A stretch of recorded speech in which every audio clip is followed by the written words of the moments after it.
Ցավոք, այս ֆորմատով իհարկե ամենայն մանրամասնությամբ խոսել փաստերի, դրանց գնահատականների վերաբերյալ հնարավոր չէ, բայց ես կփորձեմ հիմնականի մասին խոսել, այն հիմնական հարցերի, որոնք բարձրացրել է Եվրոպական դատարանը, այն հիմնական հարցերի, որոնք բարձրացրել են տուժողների իրավահաջորդները եւ այն հիմնական հարցերի, որոնք որ դրված են այս պահին, դրված են վաղուց ենթադրում եմ, որ դեռ երկար դրված կլինեն Հայաստանի Հանրապետության առջև որպես մարտահրավեր, որոնք ծագել են այս լրջագույն իրադարձության արդյունքում, որոնք մենք պայմանականորեն անվանում ենք մարտի 1-ի գործ։ Այս գործը Հայաստանի Հանրապետության այն եզակի գործերից է եւ այն եզակի ամենամութ պատմության էջերից է, որոնք իրենց մասշտաբով եւ ազդեցությամբ շատ դժվար է գերագնահատել։ Դրանք ըստ էության ընդգրկում են ամբողջ պետական կառավարման համակարգի բարձրաստիճան պաշտոնատար անձանց շրջանակները, դրանք վերաբերել են ըստ էության Հայաստանի Հանրապետության յուրաքանչյուր քաղաքացու, դրանց ազդեցությունը ժամանակի մեջ այս պահի դրությամբ առնվազն մարտի 1-ի գործով 17 տարի է եւ ես կարծում եմ, որ դեռ նույնիսկ ամենալավատեսական գնահատականներով տարիներ կշարունակվի, իսկ դրա բարոյական եւ քաղաքական ազդեցությունները դեռ երկար մենք եւ կհիշենք եւ ստիպված կլինենք հաշվի նստել։ Եվ այս ամենի համատեքստում ամենակարևոր հարցն այն է, թե ինչ անել, որպեսզի նման իրադարձություն, ողբերգություն Հայաստանի Հանրապետությունում չկրկնվի։ Սա հանցագործություն էր, որը ուղղված էր ժողովրդի իշխանության դեմ։ Մարտի 1-ն այն մասին է, որ պետությունը, Հայաստանի Հանրապետությունը կիրառեց մահաբեր զենք ժողովրդի իշխանությունը հաղթահարելու համար։ Եվ այս մահաբեր զենքի կիրառման արդյունքում սպանվեցին 10 անձիկ եւ բազմաթիվ անձիկ ստացան վիրավորումներ։ Գոր Քլոյանը, Դավիթ Պետրոսյանը, Տիգրան Խաչատրյանը, Արմեն Ֆարմանյանը, Հովհաննես Հովհաննիսյանը, Գրիգոր Գևորգյանը, Սամվել Հարությունյանը, Զաքար Հովհաննիսյանը, Տիգրան Աբգարյանը եւ նաեւ Համլետ Թադևոսյանը ժողովրդի իշխանության եւ ժողովրդավարության համար մղված պայքարի զոհեր են։ Նրանց մահերը մինչ օրս բացահայտված չեն։ Այս կապակցությամբ 17 տարի անց ինչ է ասել Եվրոպական դատարանը այսօր քննարկման առարկա վճռով։ Եվրոպական դատարանը առաջին քննարկել է հարցը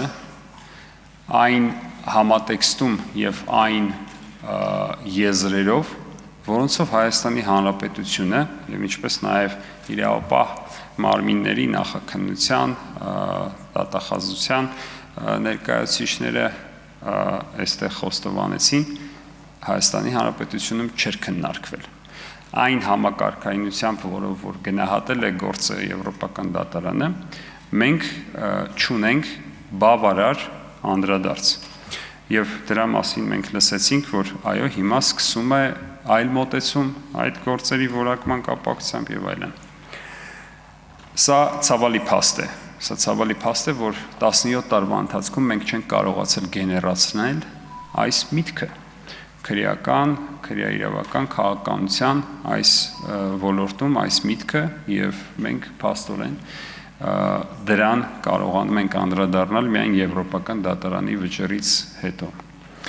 Հաջորդը, ինչ Եվրոպական դատարանը հատուկ շեշտում է, Եվրոպական դատարանը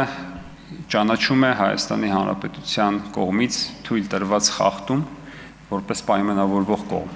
Դատարանի նկատմամբ թույլ տրված խախտում։ Եվրոպական դատարանը հաստատված է համարում, որ Հայաստանի Հանրապետությունը որպես պատշաճ պայմանագրային կողմ չի համագործակցել դատարանի հետ եւ չի տրամադրել այն անհրաժեշտ եւ բավարար փաստաթղթերը եւ նյութերը, որոնք թույլ կտային դատարանին առավել համապարփակ, խորը եւ ընդգրկուն քննարկելու իր առջև բարձրացված հարցերը։ Հաջորդիվ դատարանը հատուկ ուշադրություն է հրավիրում այն ստանդարտին, որը կիրառում է այս գործի շրջանակում փաստերի նկատմամբ տրվող գնահատականի կապակցությամբ։ Դատարանը նշում է, որ փաստերի մասով հաշվի առնելով գործի առանձնահատկությունը, դատարանը ոչ թե առաջնորդվում է առավել հավանականության ստանդարտով, այլ առաջնորդվում է հիմնավոր կասկածից վեր ստանդարտով, որը որ կիրառելի է մեր Հայաստանի Հանրապետության քրեական դատավարության օրենսգրքի տեսանկյունից եւ անհրաժեշտ եւ բավարար է մեղադրանքի առաջադրման եւ հաստատման համար։ Այս ստանդարտը կիրառվում է Հայաստանի Հանրապետության ներպետական դատարանների կողմից անձի նկատմամբ մեղադրանք հաստատելու ժամանակ։ Եվրոպական դատարանը կոնկրետ մահվան հանգեցրած եւ մահվան դրվագների վերաբերող փաստերի մասով կիրառել է հիմնավոր կասկածից վեր ստանդարտը եւ դրանով առաջնորդվելով դատարանը արձանագրել է կոնկրետ մահերի պետությանը վերագրվելու անխուսափելի փաստը, ապացուցված համարելով, որ մահերը Հայաստանի Հանրապետության պատասխանատվության ներքո են եւ Հայաստանի Հանրապետության անունից իրագործված դրա բարձրաստիճան պաշտոնատար անձանց կողմից հրահանգավորված գործողությունների հետևանք են։ Հետևաբար ուրվագծելով այն շղթան, որը մենք պետք է կարողանանք ներպետական մակարդակում հետևողականորեն բացահայտել։ Ինչ է սա ենթադրում իրենից։ Սա մեկ մեղադրանք չէ եւ մեկ քայլանի գործողություն չէ։ Սա նշանակում է վերանայել եւ քննարկել արդյոք ամբողջական եւ սպառիչ է այն մեղադրանքը ընդդեմ Քոչարյան եւ մյուսների, որը այս պահին գտնվում է դատարանում։ Հիմք ընդունելով Եվրոպական դատարանի կողմից արձանագրած փաստերը հիմնավոր կասկածից վեր ստանդարտով։ Քննարկել բոլոր այն դրվագները, որոնք մինչ օրս որոնցով իրականացվում են նախաքննական գործողություններ, արդյոք այն մոտեցումը, այն քրեական քաղաքականությունը եւ օրենսդրության քրեական օրենսգրքի մեկնաբանությունները, որոնք տրվել են, արդյոք սպառիչ են, արդյոք ամբողջական են, արդյոք բավարար են, որպեսզի մենք կարողանանք արձանագրել անհրաժեշտ արդյունավետություն այս գործերի բացահայտման համար։ Ես բերեմ մի օրինակ, որը հենց հիմա չափազանց առարկայական է եւ հենց հիմա գտնվում է քննարկման փուլում։ Ներողություն եմ խնդրում, որ բոլոր հարցերին չեմ կարողանա անդրադառնալ։ Հենց հիմա մենք ունենք օրինակ Չիրյոմուխաների կիրառման արդյունքում սպանված 3 անձի վերաբերյալ գործ, որով Չիրյոմուխա հատուկ միջոցը կիրառած ոստիկանների նկատմամբ հետապնդումը դադարեցված է, գործը կարճված է։ Գործի այս պահին, այս կոնտեքստում հետաքրքրող հանգամանքները հետևյալն են։ Այս անձանց առաջադրված է եղել մեղադրանք հատուկ միջոցի սխալ կիրառության վերաբերյալ, որի կապակցությամբ վաղեմության ժամկետը համարվել է սպառված եւ նրանց նկատմամբ հետապնդումը դադարեցվել է։ Հիմա վերադառնանք քիչ առաջ քննարկված հարցի մոտեցմանը։ Արդյոք մենք կարող ենք համարել, որ այս անձանց կողմից կատարվածը ընդամենը հատուկ միջոցի սխալ անփույթ կիրառությունն է։ Եվ եթե այո, սա նշանակում է մենք շարունակում ենք չտեսնել նույնիսկ այն, ինչ փաստաթղթով մեզ տրամադրել է Եվրոպական դատարանը։ Այս մարդիկ գործել են հրահանգների շրջանակում, իրենցից ավելի բարձր աշխարհակարգության հիերարխիայով իջեցված հրահանգների շրջանակներում, գործել են կոնկրետ դիտավորության շրջանակներում, այլ հարց է նրանց կողմից պատճառված մահը ուղղակի դիտավորության, թե ալտերնատիվ դիտավորության հետևանք է, բայց երկու դեպքում էլ մենք պետք է քննարկենք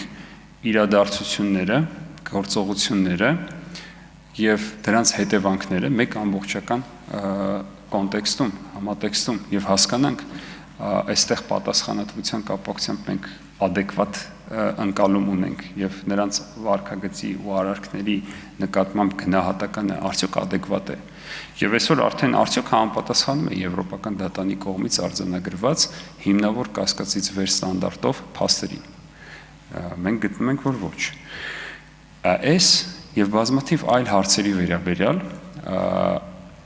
հարցի համակարգային մոտեցման հարցի ճիշտ գնահատման կապակցությամբ մենք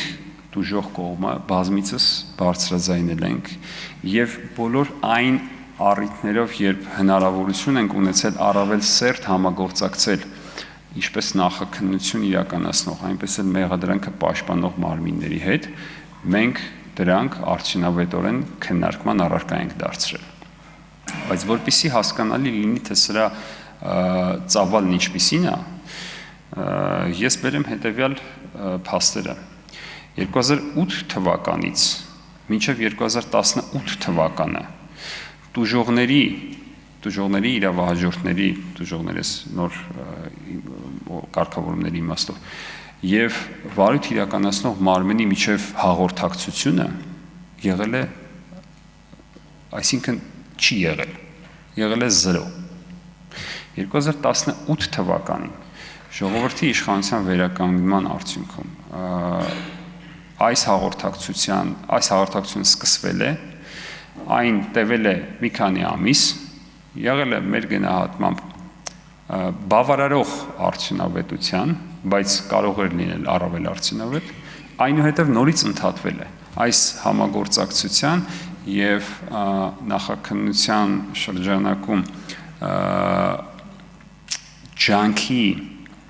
լրացուցիչ ջանքի ներդրման, լրացուցիչ, այսպես ասած, ջանասիրության արդյունքում մենք ունեցանք դատարան ուղարկված ընդդեմ Քոչարյանն ու մյուսների գործը։ Բայց դրանից հետո մենք սկսեցինք նորից ունենալ ձախողումներ եւ տապալումներ, դրանից հետո նորից խզվեց մեր կապը, ինչպես դատախազության, այնպես էլ նախաքննության մարմնի հետ, եւ մինչեւ օրս չի վերականգնվել։ Ես լսեցի տեղեկություններ մեր գործընկերներից, որ իրականացվել է օրինակ A, B, C որոշումների վերանայում, վերացում դատախազի կողմից եւ այլն, այդ փաստերը դրական են, բայց դրանք մեր համար ընդհանրապես ոչ տեսանելի, ոչ ստուգելի են։ Այսինքն դրանց մասին մենք առաջին անգամ լսեցինք այսօր այստեղ, մի ժամ առաջ, որովհետեւ մենք որպես տուժող կողմ եւ ես որպես տուժող կողմի ներկայացուցիչ ընդհանրապես դրանց վերաբերյալ չենք հաղորդակցվում։ Սա մի կարևոր հարց է, որը եւս պետք է հասցեագրի, որտեղ պետության պարտավորություն է նաեւ տուժող կողմին ներգրավված պահել այնքանով որքանով բնականաբար հասկանալի է, բայց առնվազն նվազագույն ներգրավվածություն եւ տեղեկացվածություն պետք է ունենա տուժող կողմը իր ազգականի մահվան կապակցությամբ գործի քննության վերաբերյալ։ Սա եւս եվրոպական դատարանի տարբեր վճիռներով ձևավորված պրակտիկայի մաս է եւ պահանջ պետությունների նկատմամբ։ Հետևաբար սա եւս մի խնդիր է, որ պետք է լուծվի։ Ասեմ նաեւ, որ այնպես չի, որ նաեւ այս նոր ժամանակաշրջանում մեր որպես պետություն գործողությունների եւ նաեւ առանձին պետական մարմինների գործողությունների բացի պատճառ եւ պակաս չենք ունեցել։ Օրինակ 2018-ից 20 թվականին տեղի ունեցած Սահմանադրական դատարանի դատավորների ընտրությունների արդյունքներից մեկն էլ այն է, որ նույնիսկ նոր ազգային ժողովի կողմից ընտրված 3 դատավորները Սահմանադրական դատարանում նրանց Սահմանադրական դատարանում գտնվելու պայմաններում եւս քվեարկություն է իրականացվել եւ քրեական օրենսգրքի 300.1 հոդվածը ճանաչվել է սահմանությանը հակասող։ Այստեղ կարծում եմ մտահոգության տեղ կա եւ վերլուծության առիթ կա, նաեւ պատշաճ եւ որակյալ կառավարման տեսանկյունից, օրինակ ազգային ժողովի կողմից ընդունված որոշումների այս մասով քվեարկության, այսպես տեխնացուների քվեարկության եւ ընտրության առումով եւ այլն։ Այստեղ եւս ունենք խնդիր, որը լուրջ է եւ իր լուրջ հետևանքն է ունեցել։ Դրա հետևանքով է, որ մենք մոտավորապես մի 4 տարվա շրջապտույտ ենք ունեցել եւ որի արդյունքում նոր կարողացել ենք այդ գործը, ես ընդհանրացված եմ խոսում, կարողացել ենք այդ գործը վերադարձնել դատարան։ Չնայած դեռ մենք չունենք դատարանի կողմից այս նոր մեղադրանքի վարույթ ընդունելու վերաբերյալ որոշում, այդ միջնորդություն թույլատրելու որոշում այս բան դեռ չկա։ Սա եւս առանձին ճյուղ է, որը կարծում կրկին այսօր մեր օրակարգում պետք է լինի, պետության օրակարգում պետք է լինի, որովհետեւ այսպիսի բացերը կարան հանգեցնեն նման եւ ավելի վատ հետևանքների, այդ թվում նաեւ ինչպես մարտի 1-ի, այնպես էլ մյուս այլ գործերի չբացահայտման։ Հետևաբար պետական մարմինների աշխատանքի արդյունավետության, կառավարման արդյունավետության խնդիր մենք եւս ունենք։ Հաջորդ կարևոր խնդիրներից է մարտի 1-ի տեսանկյունից, չնայած այստեղ էլի ակնարկներ արվեցին, որ քննարկման առարկա է դարձվում կարծես այդ հարցը, բայց կրկին մենք այս մասին չունենք որևէ ոչ պաշտոնական տեղեկատվություն, ոչ փաստական տվյալներ իշխանության յուրացման հետ կապված, որը ինչպես նշեցինք, միայն հիմնական խնդիրը, որպես այդպիսին մարտի 1-ի ծագման, դա ժողովրդի իշխանության հաղթահարումն էր։ Եվ այս կապակցությամբ եւս մենք չունենք հստակ անդրադարձ կոնկրետ սահմանության երկրորդ հոդվածով պաշտպանվող իրավունքի, որը սահմանության մակարդակով համարվում է հանցագործություն, որի նկատմամբ կիրառելի չեն որևէ ժամկետներ, որևէ վերապահումներ, այս կապակցությամբ եւս մենք չունենք պատշաճ անդրադարձ։ Սա եւս օրակարգային հարց է։ Մյուս խնդիրը, որը շարունակաբար մեզ կարծես հետապնդում է տարբեր հարցերով, բայց հատկապես նաեւ այս գործով, դրանք վաղեմության ժամկետների վերաբերող խնդիրներն են։ Չափազանց մտահոգիչ է, որ մենք չենք կարողանում հասցեագրել խնդիրները եւ այդ խնդիրների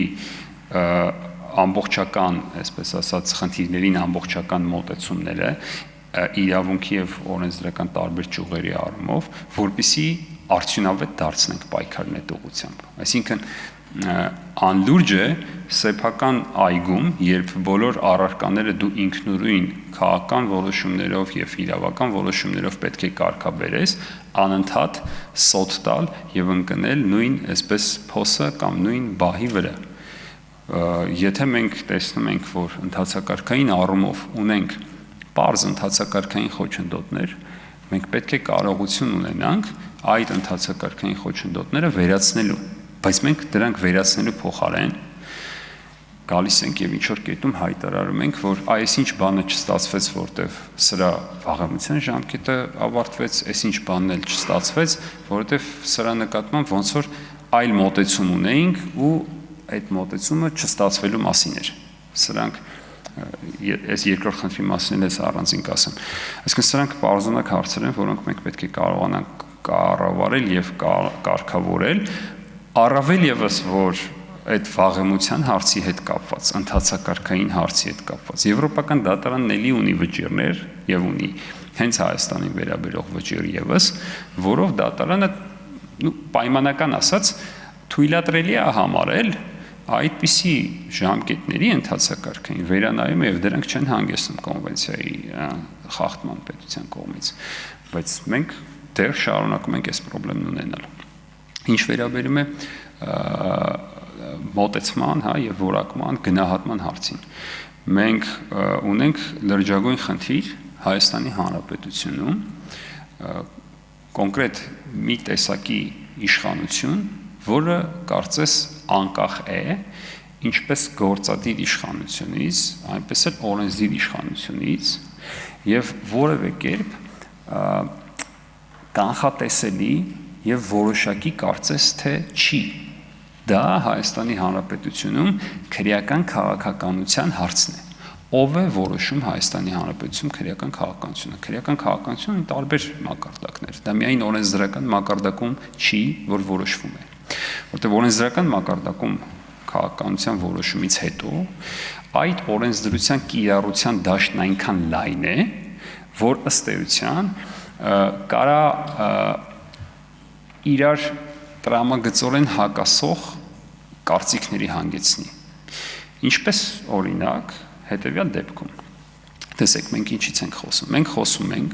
եւ քիչ առաջ գործընկերները խոսում էին այն մասին, որ մենք չենք կարողանում անհատականացնել սա, նույնականացնել նա, զենքը պարկուճի հետ, պարկուճը զենքի հետ, փամփուշտը գնդակը եւ այլն, եւ նաեւ կրակողին եւ մահացողին եւ այլն։ Սա ինչի մասին է խոսում։ Սա մոտեցման մի տարբերակ է։ Բայց կա օրինակ մոտեցման մեկ այլ տարբերակ, որը այսպես ընդհանրացված ասված կոչվում է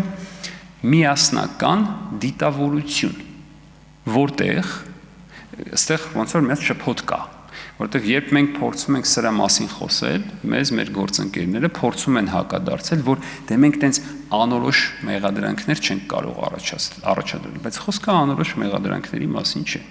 Միասնական դիտավորությունն այն մասին է, որ կոնկրետ միասնական դիտավորության շրջանակում գործած անձինք